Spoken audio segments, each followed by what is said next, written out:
Our master's graduation week happened in the middle of springtime in Oslo.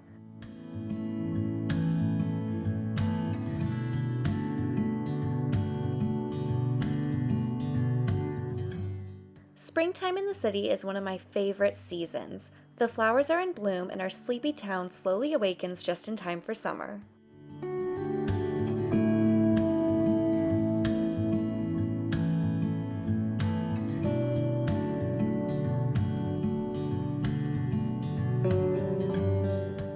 To start off my week, I visited the botanical gardens to relax in nature before getting ready to finish and submit my master's thesis.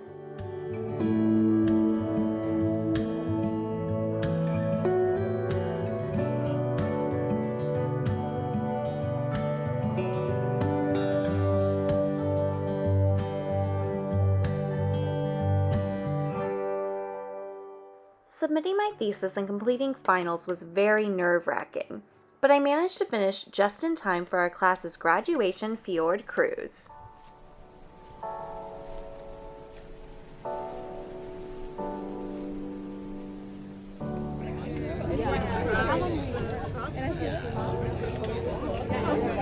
From the fjord on a concrete platform, 12 meters or 39 feet above the water surface.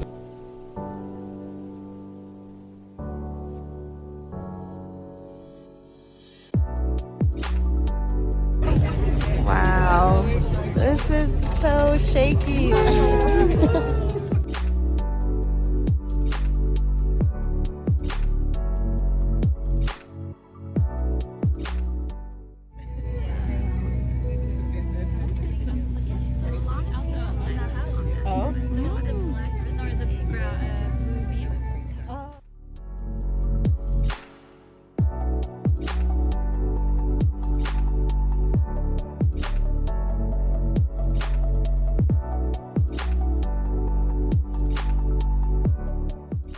After sailing all around the Oslo Fjord, we went behind the palace to my friend's rooftop for a little after party. Actually, so red flags here. Yeah. Best thing all. Yeah, we do that.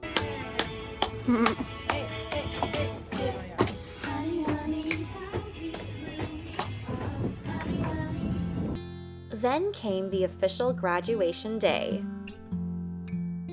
Before the ceremony, my parents and I stopped at City Hall to appreciate all of the Norwegian mythologies and artwork.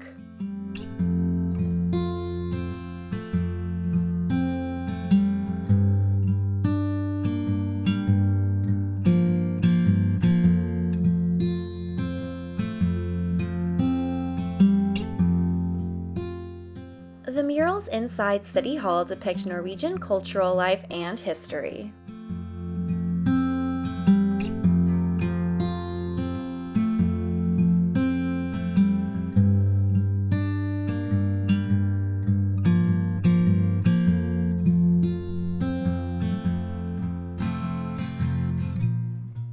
After City Hall, we still had some free time, so we went to the Nobel Peace Center in Oslo.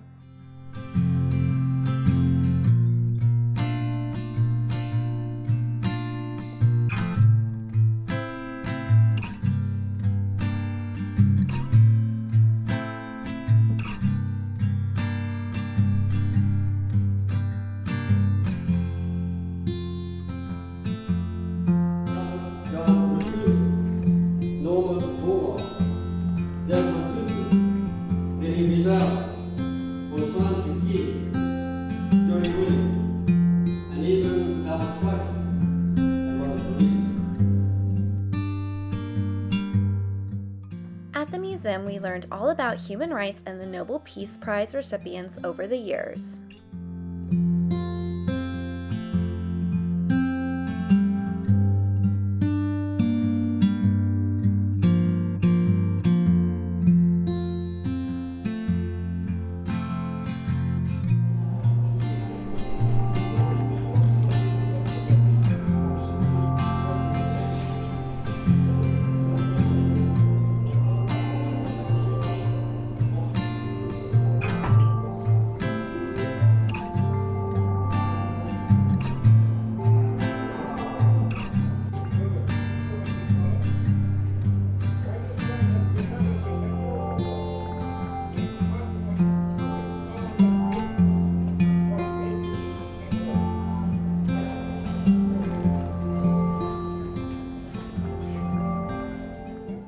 After the museum, we attended my graduation ceremony.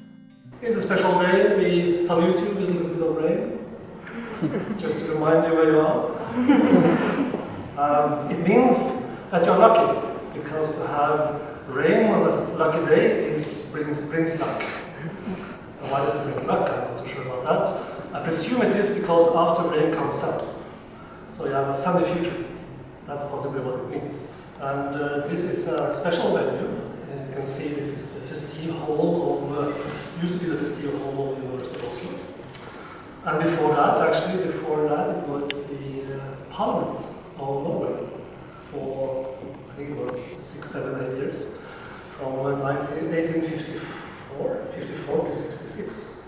This was the parliamentary hall. So this has been a venue for a lot of growth of democracy in this country. It was the early days of democracy when nationalism started to come through in the 60s and 70s, 1860s and 70s.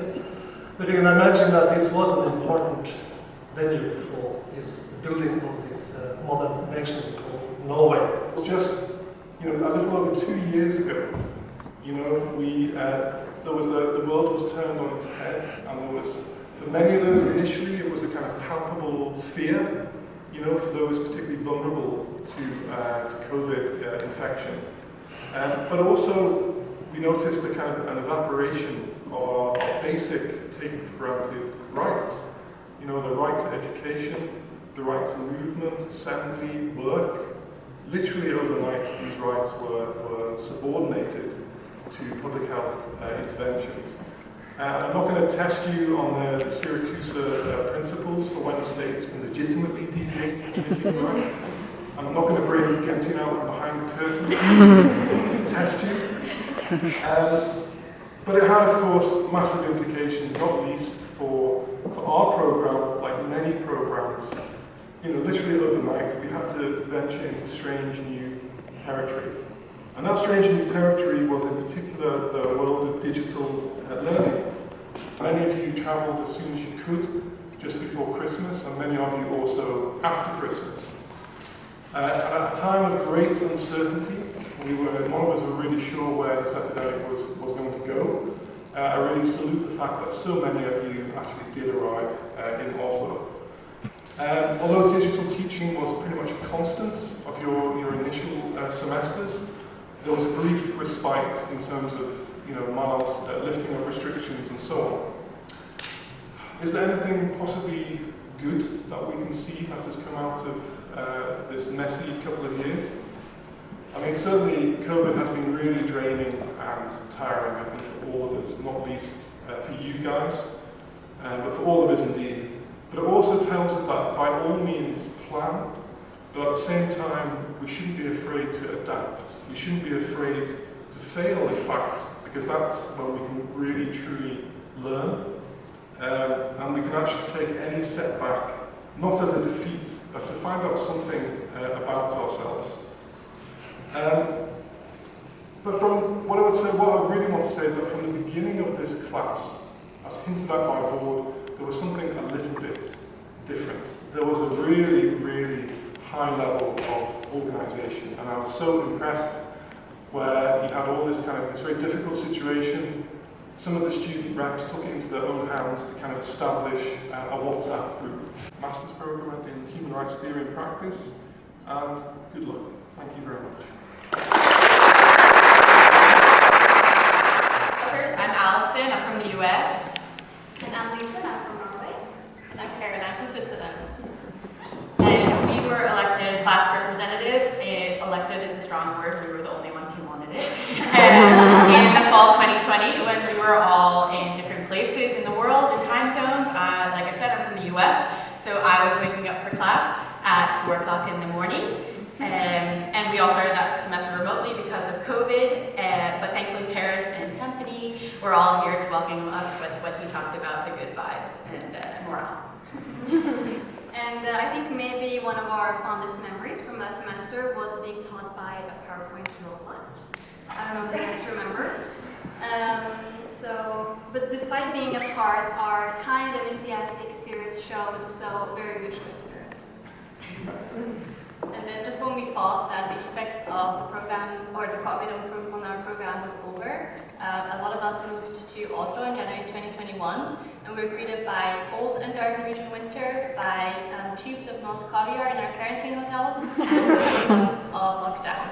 At this point, it was clear to us that our group was one that was able to persevere. But by fall 2021, everyone finally arrived, and we were able to be together and reluctantly jump in the fjord with us and eat ice cream on a day that we told them was very warm, not that much better than today. And so we had the opportunity to be in a classroom together and have fun together for one semester, and then the thesis semester arrived, this semester. But no one wants me to talk about that anymore, right? And as our thesis titles will show, we're a group of students who discuss topics that are vast and important, and we will bring much value into the field we're entering as colleagues, ranging from refugee protection to climate change to gender equality. Our combination of different backgrounds, nationalities, and interests is arguably the program's greatest advantage, and we're very happy and thankful that so many of the families and friends could witness it with us today. So thank you everyone for coming, and thank you for everyone joining online. And without further ado, let's begin with the ring ceremony. Before I start, I just have to say I'm so sorry for any butchering of names. I'm a Norwegian and have limitations. And her name is Ansley Taylor.